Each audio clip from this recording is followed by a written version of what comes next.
Je pose la question aux Camerounais qui sont ici. D'où vient l'huile de palme? Du palmier, n'est-ce pas?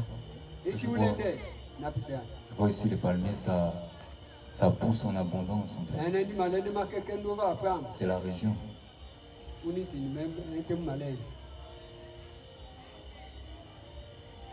Est-ce que vous savez que les racines du palmier peuvent atteindre 70 mètres de profondeur?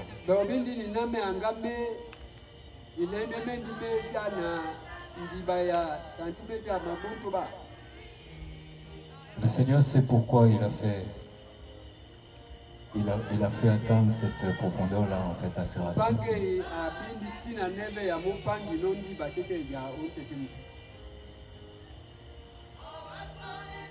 La chair, c'est ce qu'on voit, c'est l'apparence.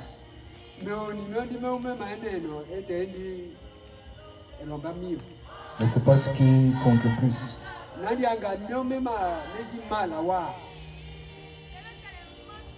Et c'est au travers de cet enracinement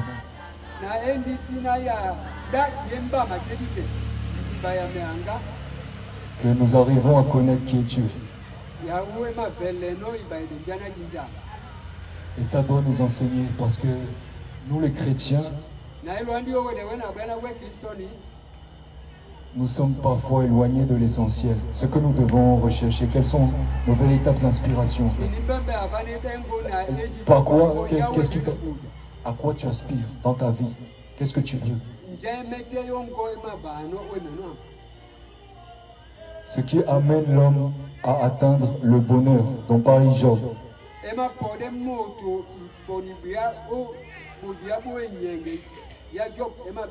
C'est l'enracinement en fait.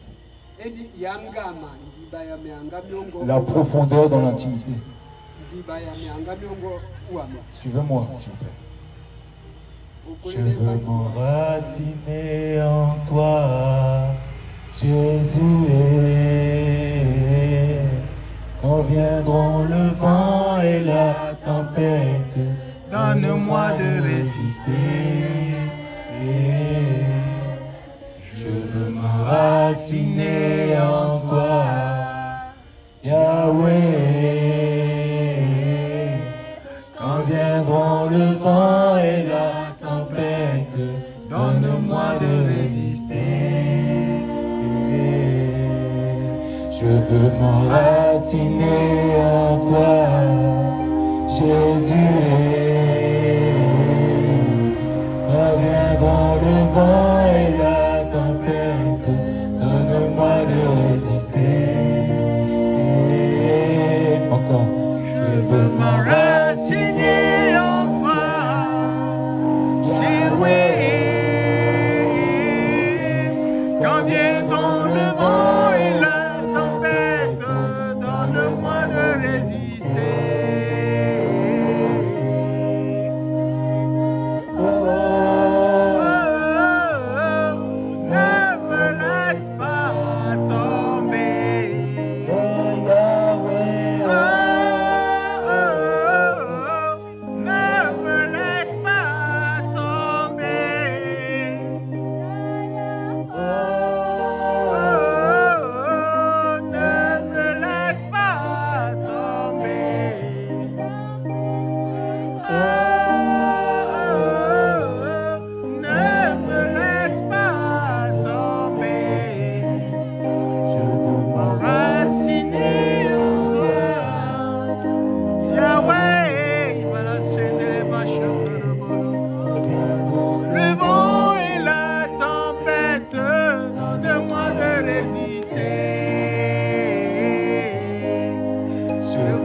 La Bible dit que ce que le Seigneur veut, c'est que notre joie soit rendue parfaite.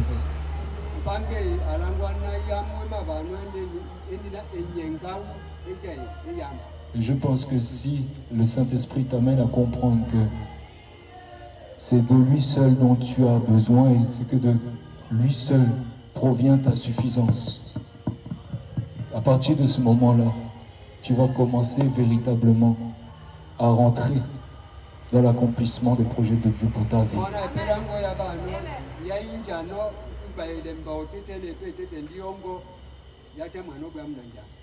Vous savez, nous tous qui avons participé à cette organisation,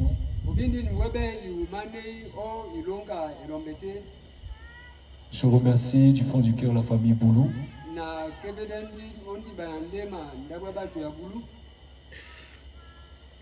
Que le Seigneur te bénisse. Merci. Je remercie du fond du cœur la famille Malevé.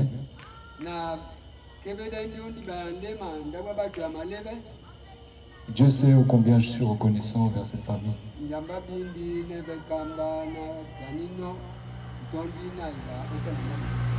Vous savez,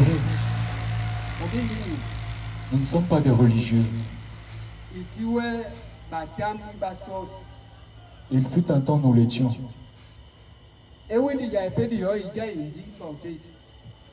Mais cette belle histoire d'amour là, ça a effacé toute trace de religiosité dans nos cœurs.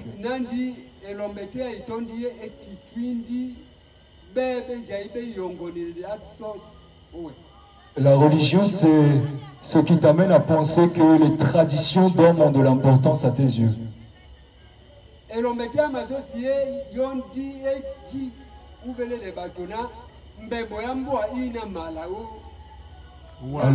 que seul ce qui est écrit dans les Écritures a de l'importance.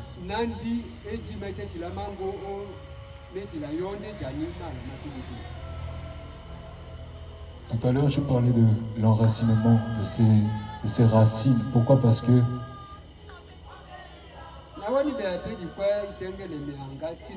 ça nous parle de la profondeur, de l'intimité avec notre Dieu.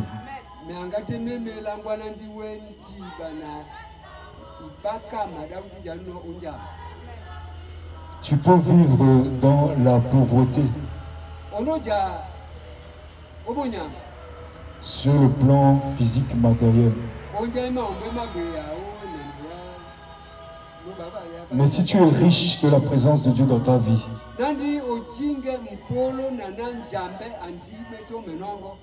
tu vas l'accepter et tu vas supporter. Pourquoi? Parce que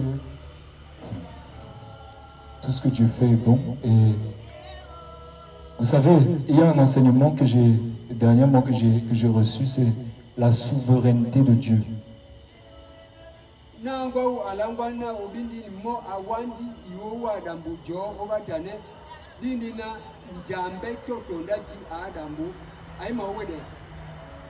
On a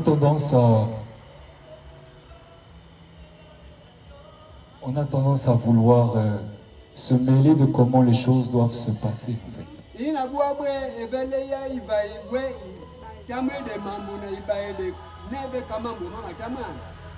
Alors que c'est pas toi qui décides en réalité.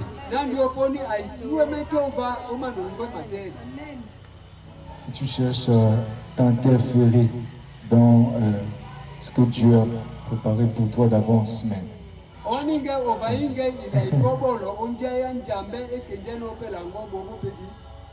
mais ça fait mal, hein? Ça fait mal. Moi, le premier, j'ai été buté.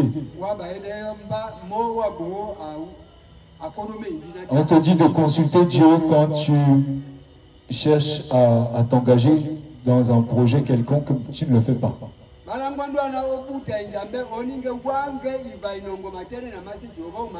Vous savez, la têtutesse, ce n'est pas seulement les petits-enfants qui l'ont, c'est aussi les adultes. Voilà,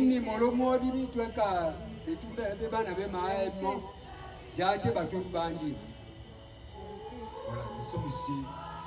Moi, personnellement, j'ai chaud au cœur. Je voudrais vous dire que nous sommes rassemblés ici en son nom.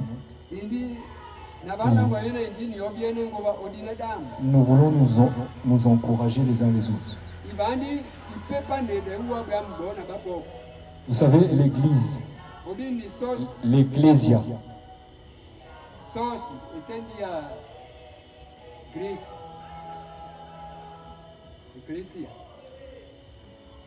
il faut avoir soif de la parole.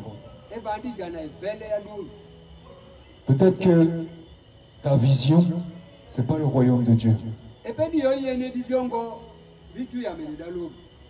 Mais c'est normal que le royaume de Dieu, c'est pas visible à l'œil nu en fait.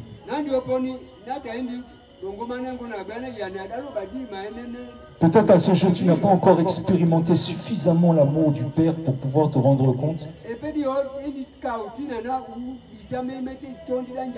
que c'est le royaume de Dieu qui doit nourrir tes ambitions.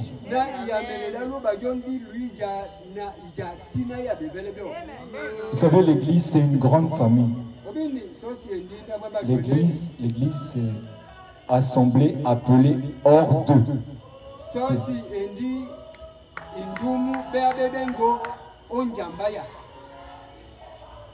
Acclame Dieu, Liliette, s'il te plaît.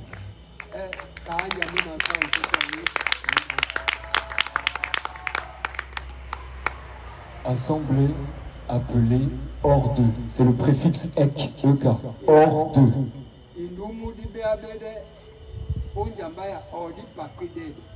Dans le livre de Galates, chapitre 1er, on nous dit que les enfants de Dieu, je parle des véritables enfants de Dieu,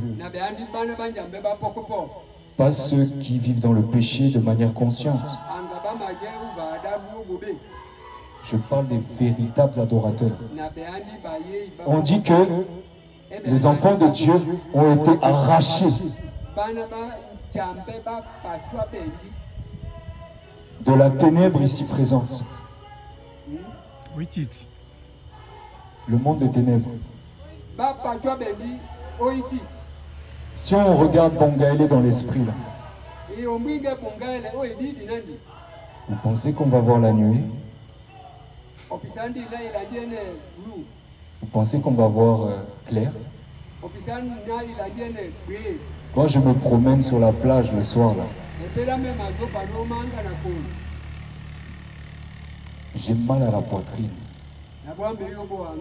Comme quand je rentre dans un bâtiment d'église catholique. Dans ce village-là, les hommes ont invité les esprits de démons. Dans ce village-là, il y a beaucoup, l'obscurité, c'est épais. C'est épais. C'est pourquoi il y a autant de souffrance. Parce que la Bible dit que celui qui n'a pas la lumière marche dans les ténèbres. Et il ne peut pas voir de loin. Il ne voit pas sa destination. Comment est-ce que je peux te demander de voir le royaume de Dieu alors que tu ne vois déjà pas clair?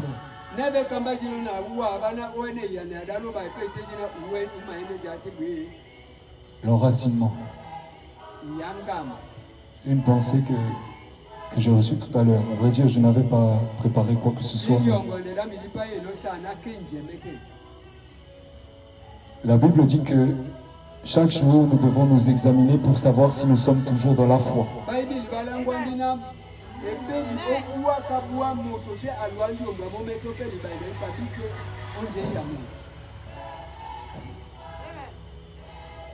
La Bible dit dans Actes chapitre 17 que les Juifs de Béret examinaient les Écritures pour savoir si ce qu'on leur disait était exact.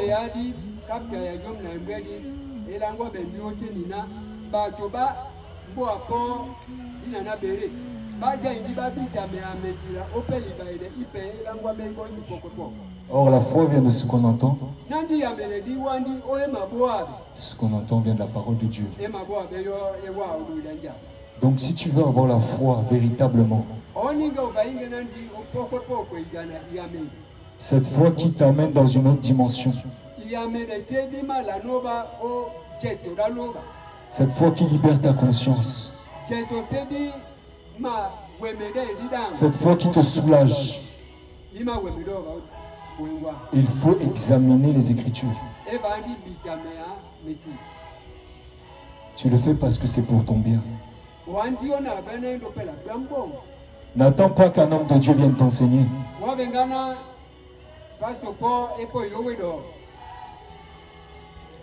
Il faut être au pied de Dieu. Il faut être à ses pieds. C'est le véritable secret. Vous savez, la consécration, ça se mérite.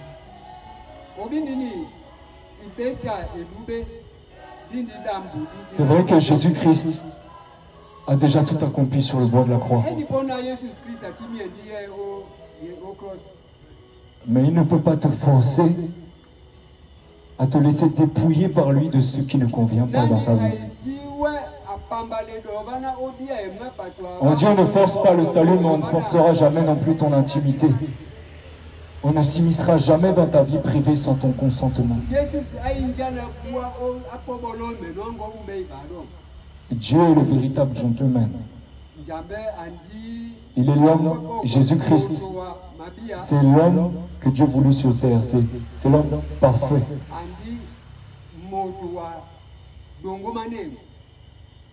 Vous savez pourquoi j'ai résisté à la convoitise, au rapport sexuel en mariage depuis 7 ans en arrière?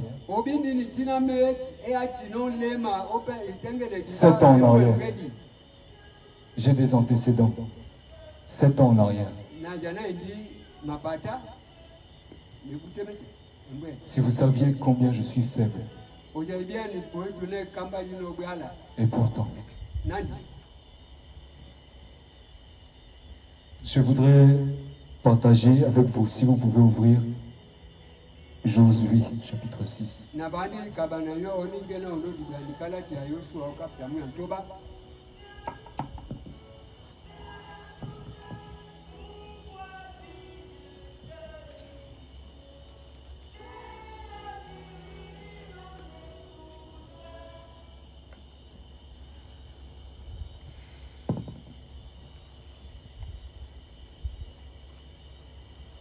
La Bible dit que là où est l'Esprit de Dieu, là où est la liberté.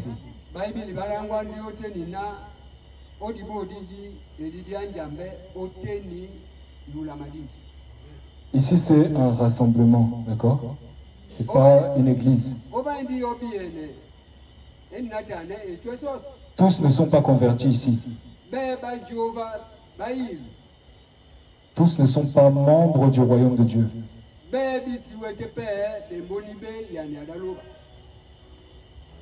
Mais l'Église, elle est présente sur la terre encore à ce jour.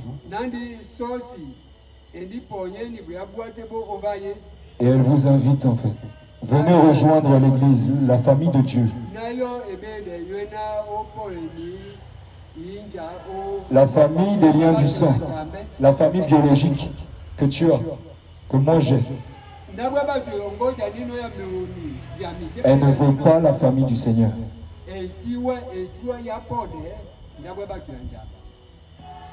La Bible dit que lorsque le Saint-Esprit te purifie, parce que tu as obéi à la parole, que tu t'es véritablement livré au Seigneur Jésus-Christ.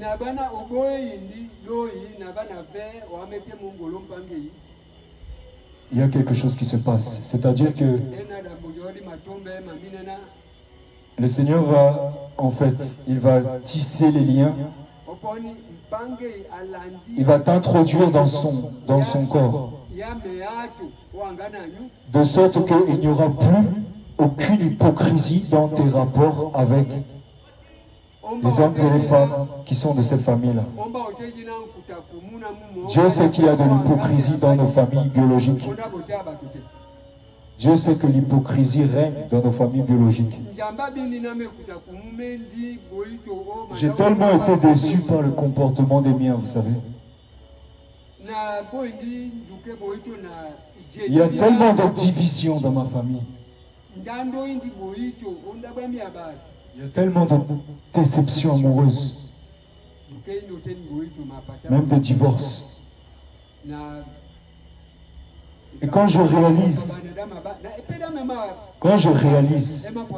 que je peux plus compter sur mon frère ou ma soeur en Christ que sur eux,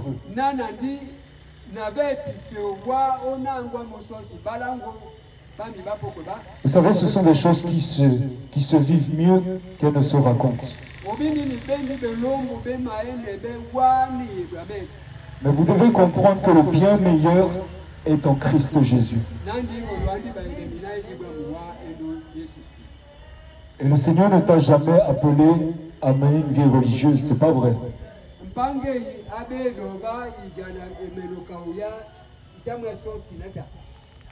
L'Esprit de Dieu, il conduit tout à chacun de manière très particulière, vous savez. Il a des projets sur mesure pour chacun de nous.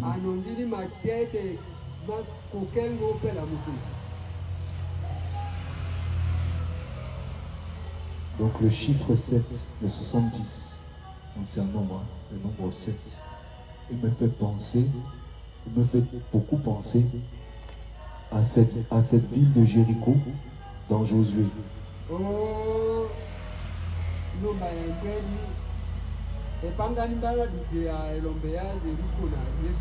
On dit que Jéricho était une ville habitée par les ennemis de Yahweh.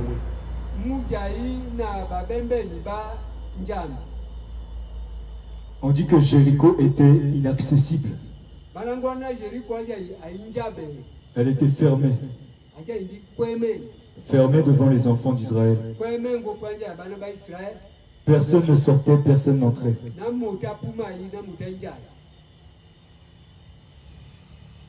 Vous savez, Jéricho, c'est une ville selon le monde qui a été faite par les mains humaines et qui était habitée par des habitants étant attachés à toutes sortes de coutumes, de traditions. Leurs pratiques sont celles que nous connaissons aujourd'hui dans notre génération.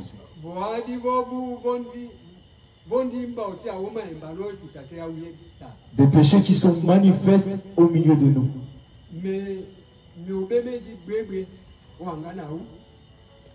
Le Seigneur avait ordonné à Josué et aux enfants d'Israël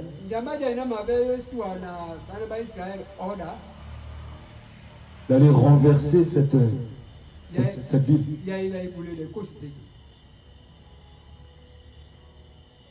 Cette ville était entourée de palmiers, justement.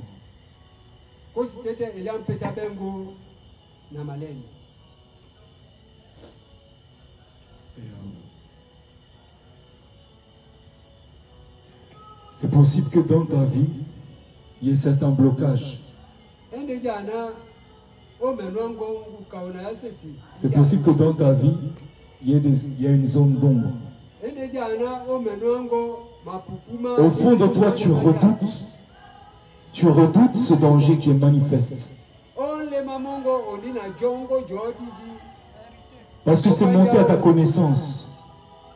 C'est monté à ta connaissance que dans ta vie, il y a des zones d'ombre.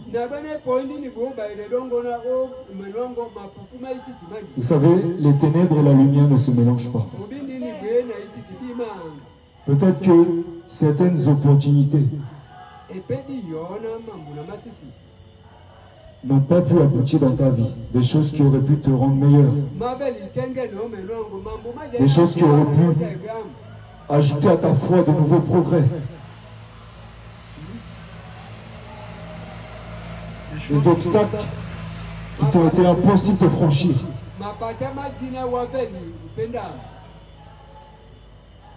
Dans ce livre, on parle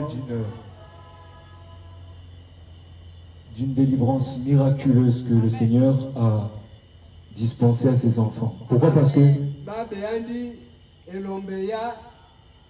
vous savez, les enfants d'Israël, pour la plupart, étaient peureux. À l'instar de David. Beaucoup fléchissaient leur cœur devant l'adversité. Et c'est le problème de l'être humain. Parce que nous sommes faits de chair. Et le comble dans tout ça, c'est que nous sommes souvent de ceux qui se confient en l'être humain.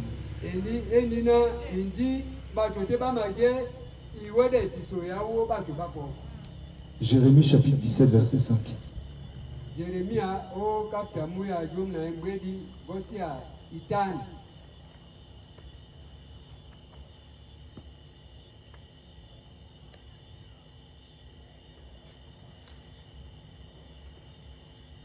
Merci Seigneur.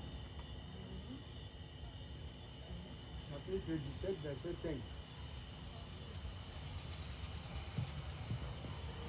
Jérémie 17, verset 5, il est écrit, ainsi parle l'Éternel.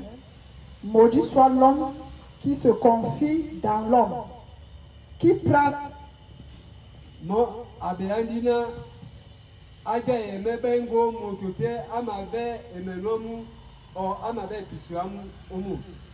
la chair pour son appui et qui se détourne détourne son cœur de l'Éternel.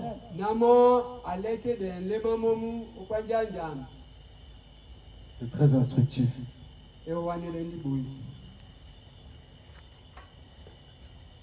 En vérité, laissez-moi vous dire que nous sommes tous concernés par ce verset. Personne n'est plus fort que personne ici. Nous tous, nous devons nous rabaisser en fait. La Bible dit que la chair n'est de rien. Est-ce que la chair même, c'est ça qui prend le plus de place dans ta vie? Parce que jusqu'à ce jour, est-ce que c'est le règne de Dieu qui est établi dans ta vie? La Bible dit que la chair n'est de rien, c'est l'Esprit de Dieu, l'Esprit de sainteté de Dieu qui vivifie. Vous savez, les hommes de ce pays, on aime bien pointer du doigt le prochain en fait. J'ai remarqué ça en fait. Il dit que quand il t'arrive quelque chose, tu regardes la paille qui est dans l'œil de ton prochain. Tu l'accuses faussement. Tu le traites de sorcier. En vérité, il faut revenir à la parole de Dieu. Parce que la Bible dit que le bonheur et le malheur procèdent de la bouche des lions.